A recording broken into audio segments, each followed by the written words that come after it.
Hey, everybody, welcome back to my podcast. This is season 9, episode 2 review of The Flash.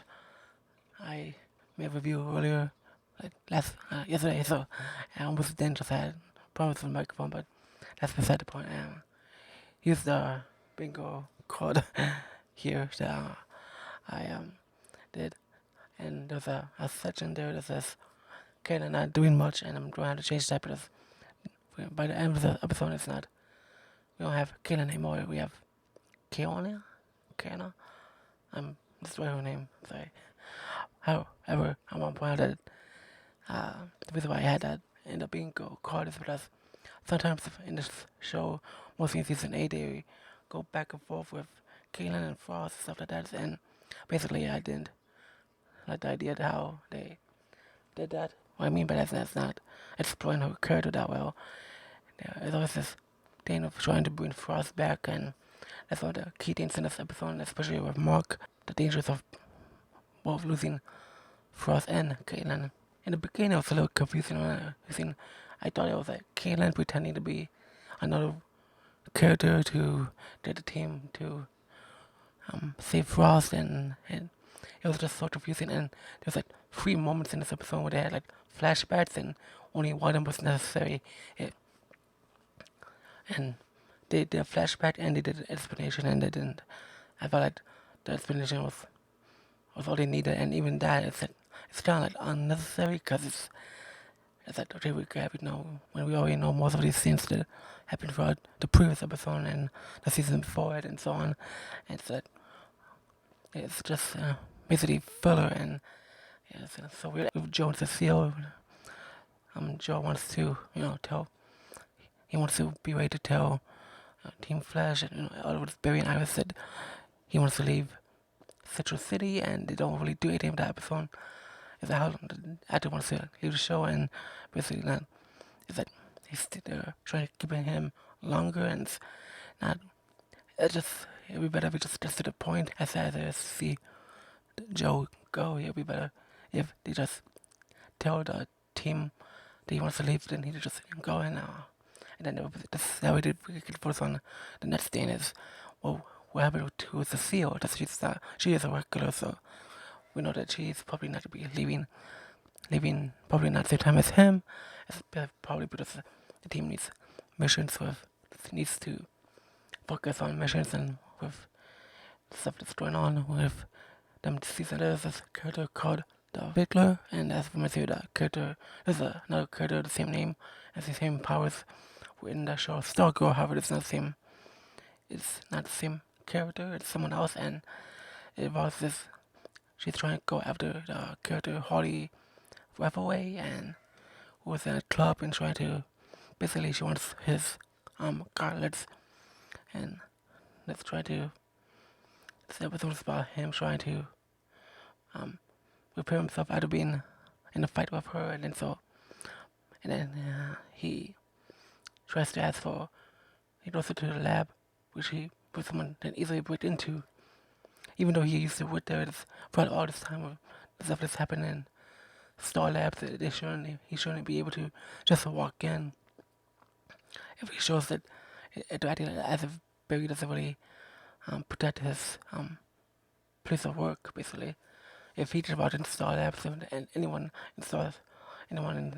in Central City to just walk into S.T.A.R. Labs and see Barry as the Flash or something, or didn't overhear him.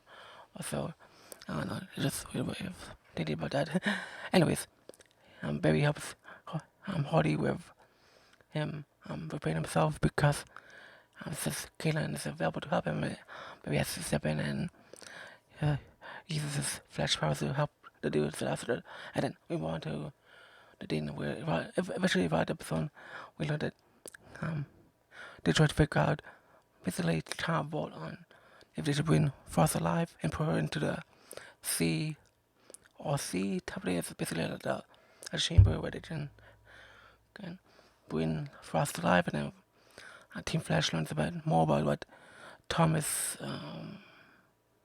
Snow, who was Cannon's father, who was dead, but was able to with like I said,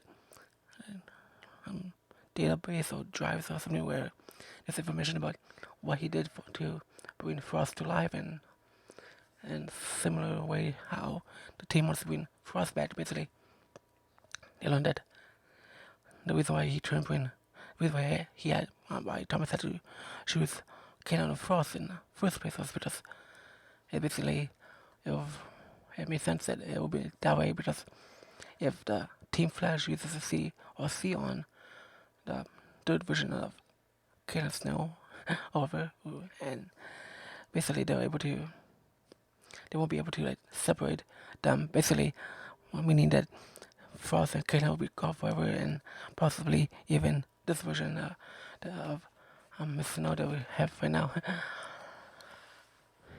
But then we learned that for others, then we see a scene where her and Cecile talking to each other about how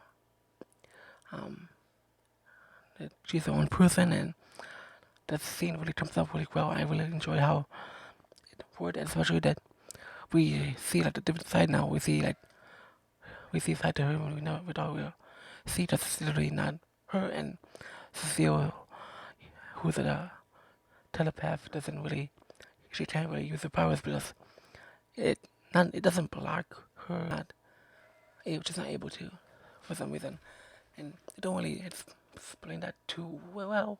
So definitely I understand what they're saying is because she's a new fresh character. She's able to be that way with Cecile, and they open up with each other, and Cecile is able to understand someone without reading their minds in a different way. And like I said, a few seconds ago, the scene comes out really well, and it has been hitting just now. It's a possibility that Cecile will be able to read her mind later on, but it says we all know that she's not gonna be in the chamber, so if they do, they probably have to explain how that will be, why it will work later and not now. But overall, basically, the team tells Mark that they're not able to, they don't want to have she has to save Frost. And when they took the vote, I was actually agreed with Mark because she told Barry that she didn't want to, she had the opportunity to save Frost back then, but didn't. So now she's able to, and now it makes, I understand Iris's point on that. And even though she agrees, eventually it was Snow, which is Corona, one of some decision to not be inside the chamber, which makes Mark really upset and mad at him.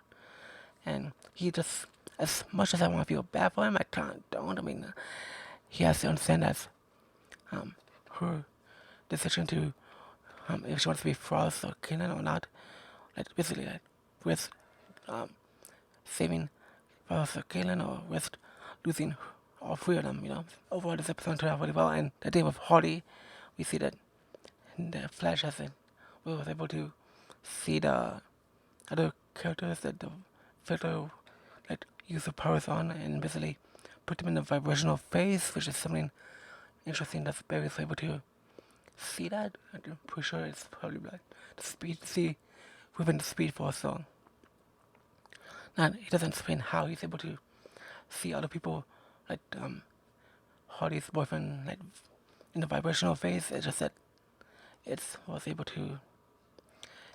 explainable, but he did sense. I'm assuming he very sensed Hardy's boyfriend in the vibrational phase, and was able to touch his arm, and was able to hold his arm, so he can see that the Fiddler didn't kill anyone off, and yeah.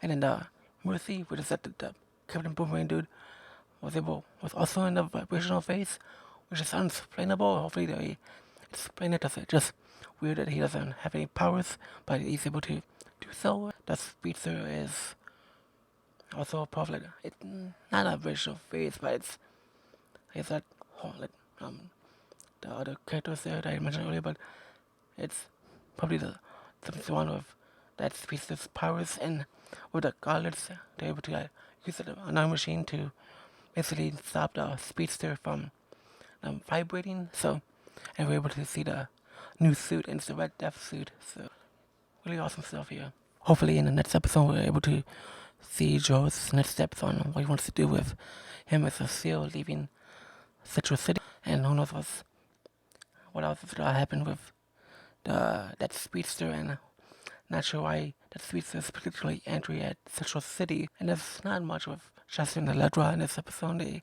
are involved with like talking about Frost and Mark and all stuff, but they talked about the relationship. It just became awkward, and it didn't really go anywhere. And I'm sure why they're just holding that off as well.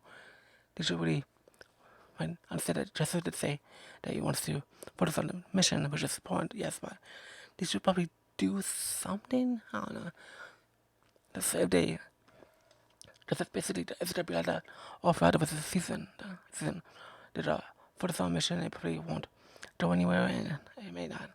It probably will go somewhere if we know that based on the last seasons and the Armageddon they end up together. Anyways, that's all I have for today. Thanks so much for watching my podcast episode. If you're listening to this, encourage you so much, and I will be reacting to the third episode of The Flash next week, and yeah, hopefully you have a wonderful weekend. I'm trying to watch Ant-Man and the Wasp today, so on my second channel I'm gonna post a review next week, so stay look out for that. Yeah. Oh yeah, I almost forgot. I saw the trailer for this season of Superman Lewis. I actually really liked it, so it's gonna be really awesome to see. I would definitely make videos talking about that show in the season, so it's gonna be fun seeing how all that will play out. Thank you for watching, and I'll see you soon.